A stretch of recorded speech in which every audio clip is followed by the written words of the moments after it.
Hey guys, Connor Privy here. It is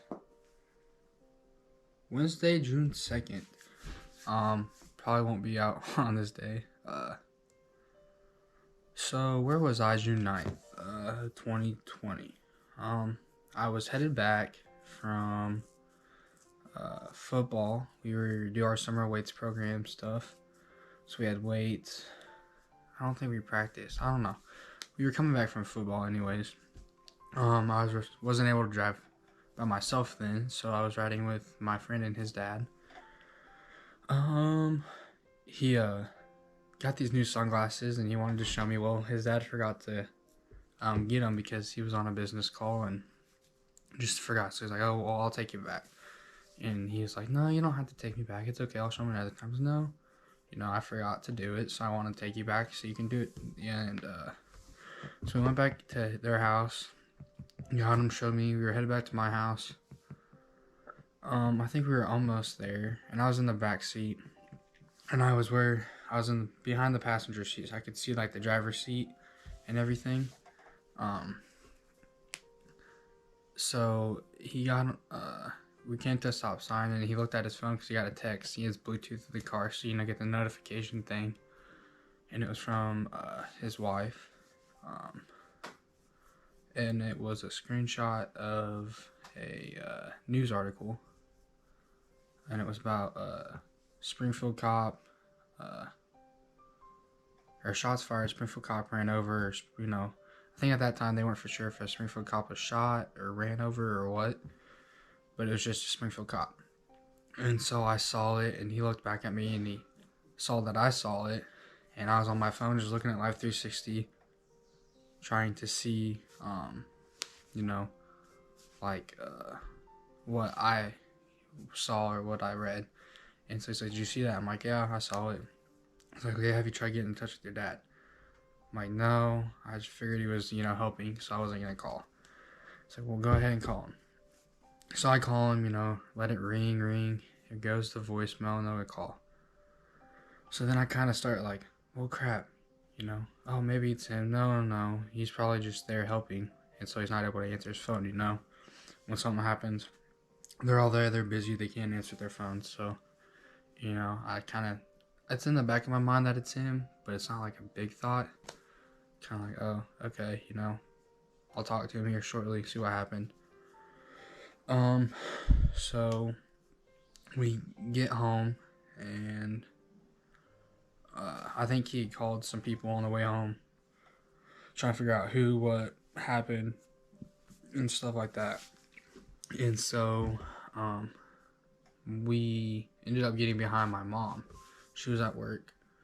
I think just based off how she was driving, like she wasn't speeding, but she was going fast, a little bit over the speed limit. So we could tell something was up. Didn't know what. So I think we followed suit and just got there. Like she pulled in, we were like right behind her at the house. We got out. My mom got out, and he told me and my buddy to stay in the truck, not to get out. I could see my mom was emotional, so something was obviously up. They talked for a little bit, and then I think he came back to the truck, got his phone. We stayed in there. Me and my buddy talked a little bit. Just kind of took our mind off of it, and then he made a call. And later to find out that call was to one of the school resource officer guys that we knew, and was his wife's a PD officer. And just because we were trying to figure out who it was.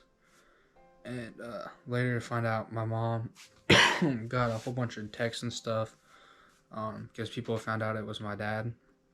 And so she already knew something, like what had happened, or kind of what had happened.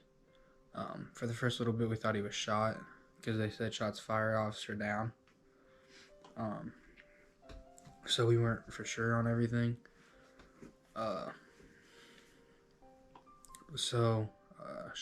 He called the other resource officer to come. He was coming to pick me up at the high school because of football. And so he turned around and came to the house, and he ended up taking my mom to the hospital before the detectives could get there and get her. So she had left. My friend's dad told me what had happened. I think my grandma had showed up by then, and my sister, I think, was with her or something. But anyways, it was me, my sister, my grandma, and then my friend and his dad. And then the detectives show up. My sister had no idea what happened. I didn't want to tell her yet, so I was like, just get your shoes on, get ready. Or no, she was at the house, I think, with my grandma. Either way, she was at the house or something. But she's like, what's wrong? And I said, just get your stuff on. You know, we got to go. And so she kind of made her scared. And the detective showed up and talked to us and let us know what happened and where he was. They were taking him to the hospital. And so my mom was on her way. And we got there. My buddy and his dad ended up leaving a couple minutes later after the detectives were talked to us and everything and talked to him. And then my other buddy, his mom, well, I guess two of my other buddies, his mom, and then another buddy, and then I think that was it. They came and picked us up. So it was me, my grandma, my sister, my two buddies, and then one of my buddies' mom, and we drove up to the hospital. Because I guess it was able where we could see my dad, or we would be up there, so when he was ready to be seen, we could go see him. So I remember getting there, and, you know, just like a lot of stuff's just going through my mind. Didn't know what was happening, what the injury was, you know, what was going to happen, what news we were going to get. You know, just hoping he was still alive and all that.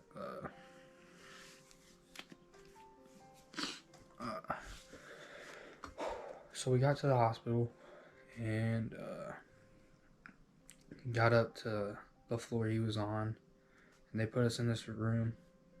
Not much bigger than probably smaller than my bedroom. Like, I mean, it was tight. The whole family was there. We had officers out in the halls, kind of like guarding the rooms.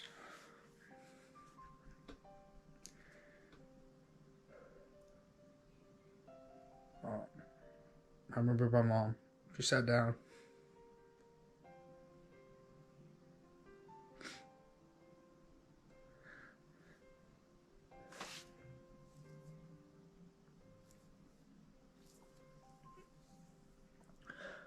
She said, guys, I have to tell you something. And I was trying to hold back tears and just kind of was like, just mad type thing. You know, just not showing my emotions. And she said, your dad was hit. He's paralyzed and he may never walk again. And that's when it kind of just hit. I had a rush of anger, just sad, like everything.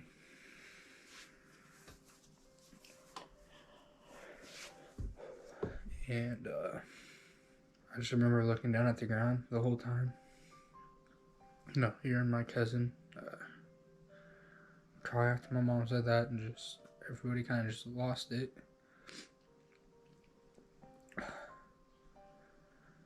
And I had some tears in my eyes, but I just was biting my lip, just so mad.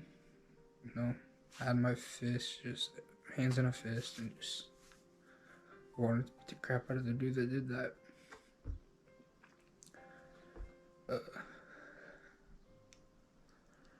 I feel like we were in that room for forever. I mean, just time felt like it was going slow.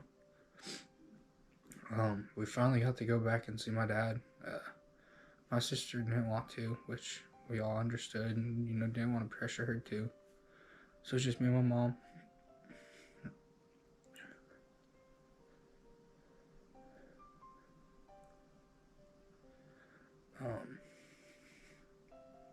who was laying there in the bed. I think he was asleep at the time, but he was kind of like lightly asleep. So we woke him up, and he woke up when we went in. My mom was like, "You can touch it, grab his hand, whatever." He didn't look too beat up, for being ran over. His face was fine. It was more just his back and road rash type stuff. But, it was nice to be able to see him and talk to him. Because he could have not been in that state. He could have been dead or whatever. So we were lucky we got to see him and talk to him. Later that day, we were at the hospital. My pastor came in. He went and got us Chick-fil-A because we haven't got to eat because we got back from football. And so most of us were hungry. It was kind of just a joke at church with the Chick-fil-A thing. But he's like, "You guys want Chick-fil-A?" We're like, "Oh yeah, So he went and got Chick-fil-A. He was there. By then, some more family friends had showed up. My buddies were still there. That room was just the tiny room. I just couldn't really be in there, so we just stayed outside for a little bit and just talked to everybody. We had a little circle where we prayed.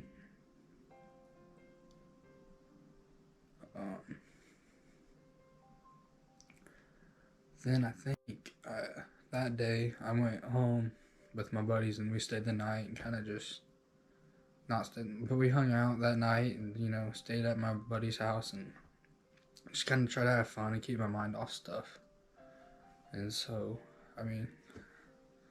then the road to him and being in the hospital, sitting up, doing all that stuff to where he was going to Craig, to where we are now,